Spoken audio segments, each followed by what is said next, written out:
Hey, Isha here with Speed Addicts, the fast growing gear site on the web. And today we're going to check out the all new ATR-3 from the folks at 6D.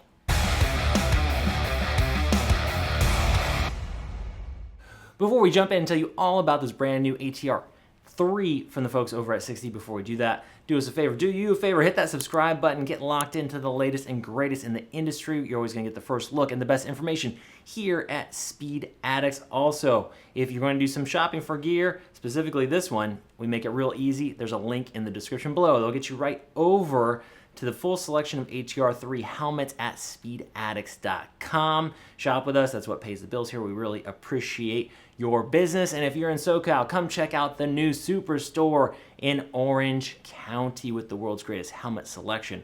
Okay, enough with the fluff. Let's get into the latest and greatest from the folks at 6D. If you're not familiar with 6D helmets, they are the original innovators of off-road protection. I mean, up until 6D innovated with the ATR-1, all helmets were essentially that same hard shell with a single piece foam liner or multi-piece, but single layer EPS foam on the inside. And it wasn't until the folks at 6D started to innovate with a dual layer system to mitigate that angular momentum in a motorcycle crash that kind of pushed the rest of the field to start innovating in that direction. Now, this is the third helmet in the ATR series, and it is the latest release. This is their top-end flagship helmet. They're still going to make the 1 and the 2 at a reduced price, and this is taking the place as top dog.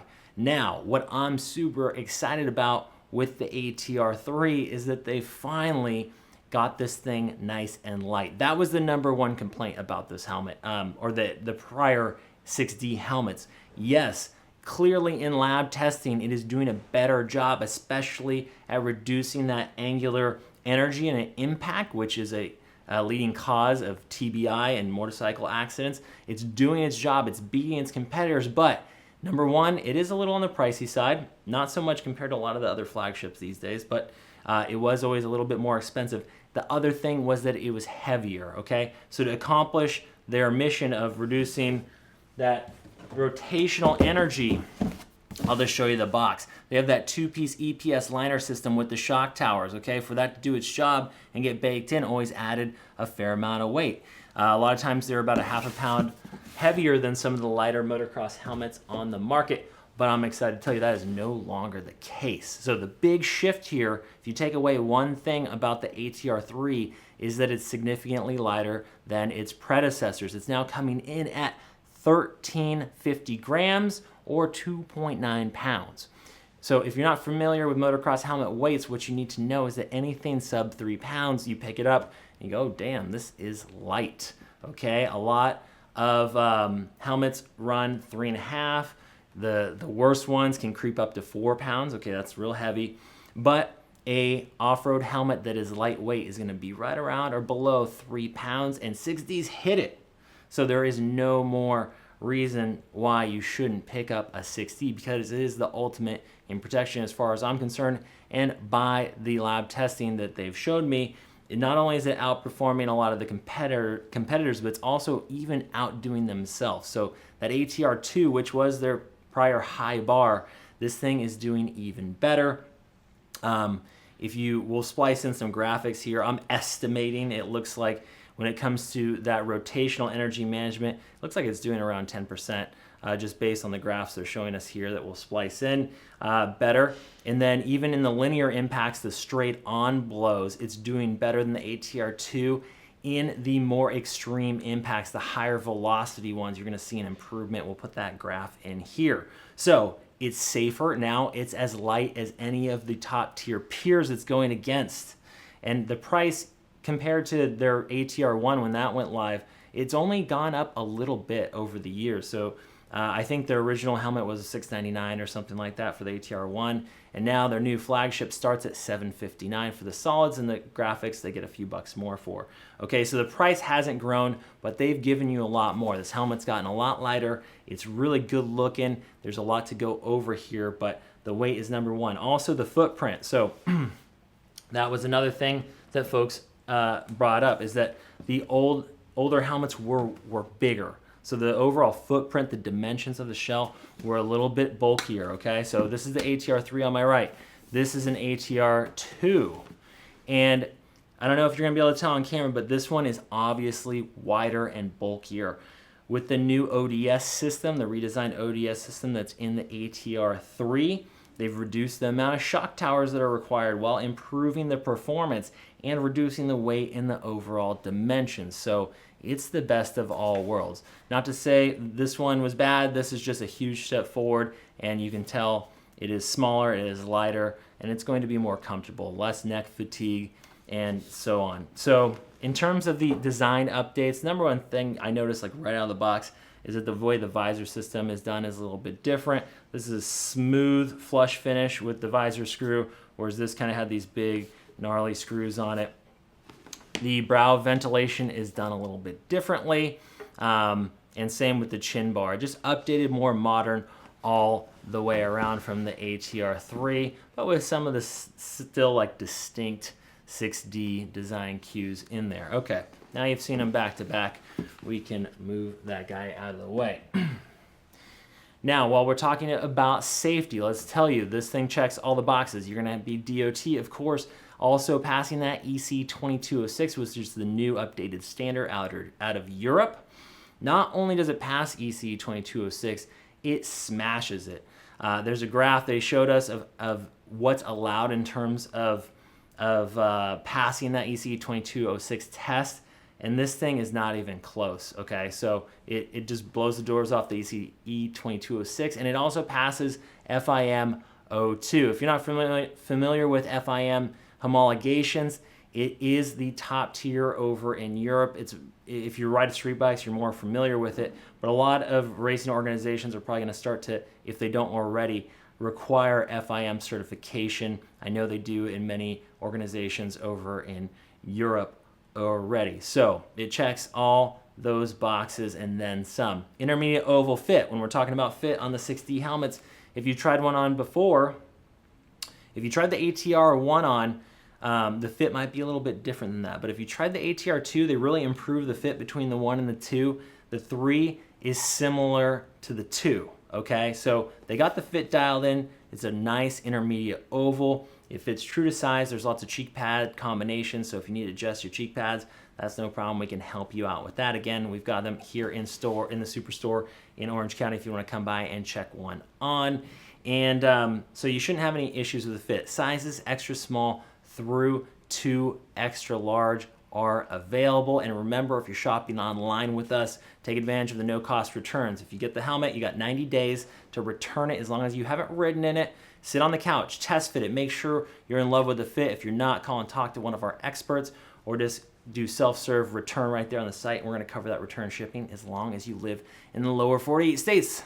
Pretty cool, right? We don't nickel and dime you on those return labels like those other guys. I won't say who. You know who I'm talking about, though. Let's talk about ventilation. The other big upgrade here is the ventilation. So it's going to be a noticeable improvement over the ATR-2.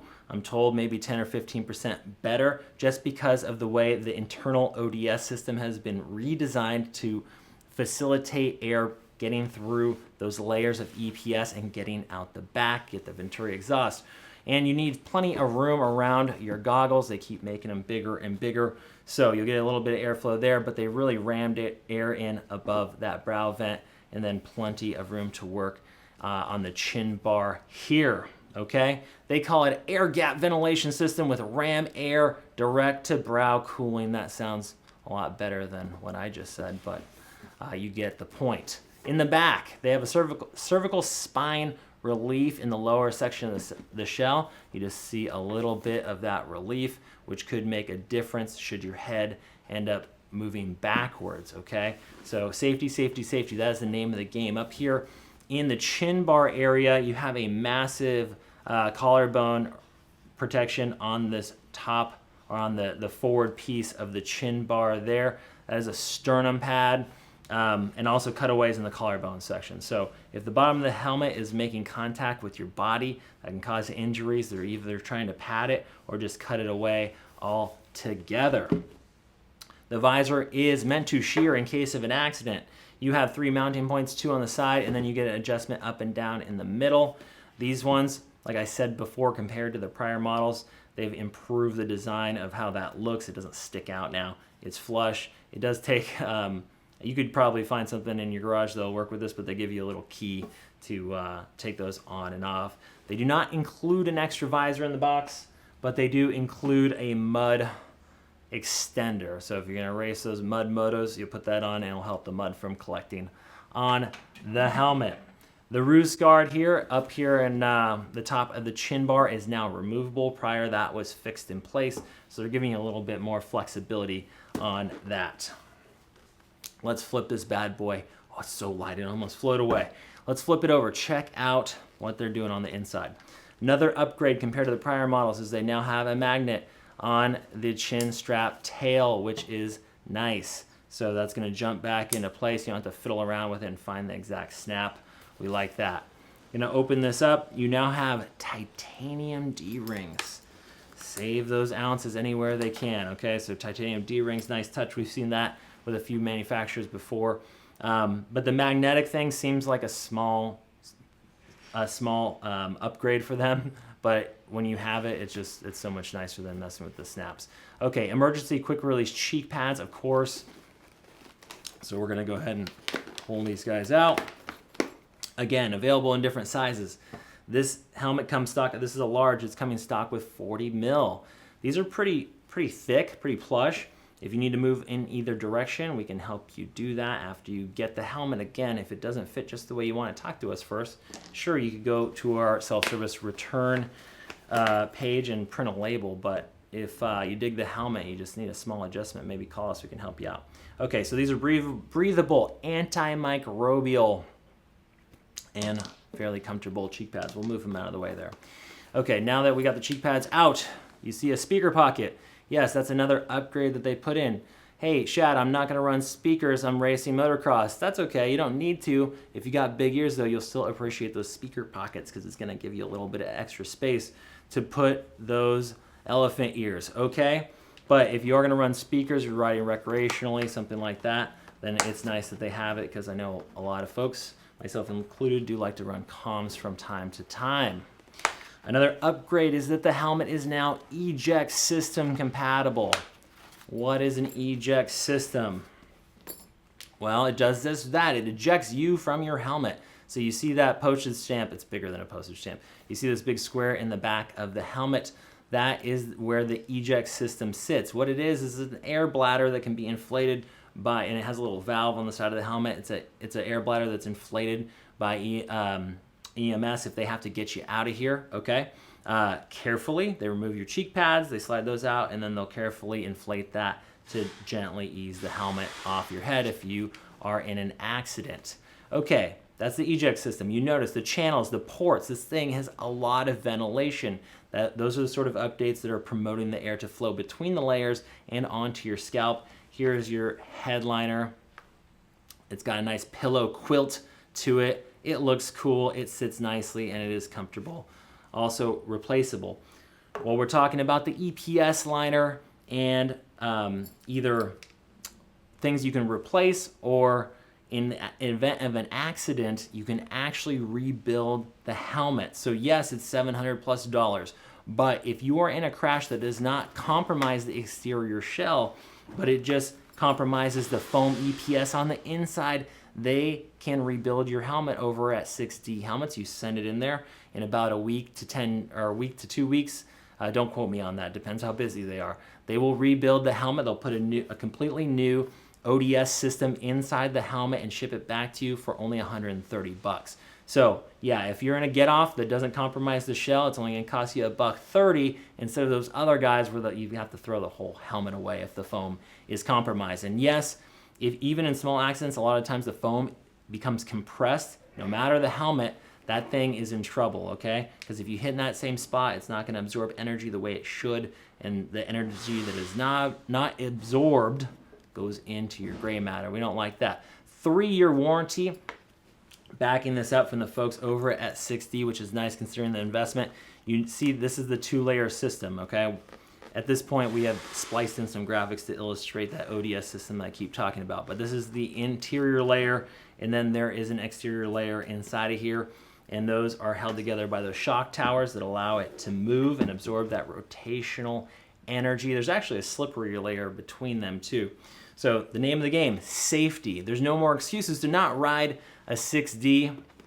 It's my personal choice if I'm racing or going out with the boys where I tend to crash. If I know I'm going to take a digger, or if I was younger and really going for it, or kiddos that you really just want the safest product you can get, my personal choice, 6D helmets if the budget can allow for it. Now, if you can't afford the brand new ATR-3 running $750 plus, you can check out the ATR-2 and the ATR-1. They're going to keep making those. At the moment, the ATR-1 will only set you back $399, and that one outperforms a lot of the peers on the market today.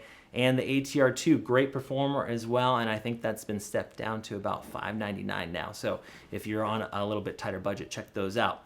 Okay, remember, free returns. Check out the Superstore in Orange County, and we will see you next time to find out what's in the crate.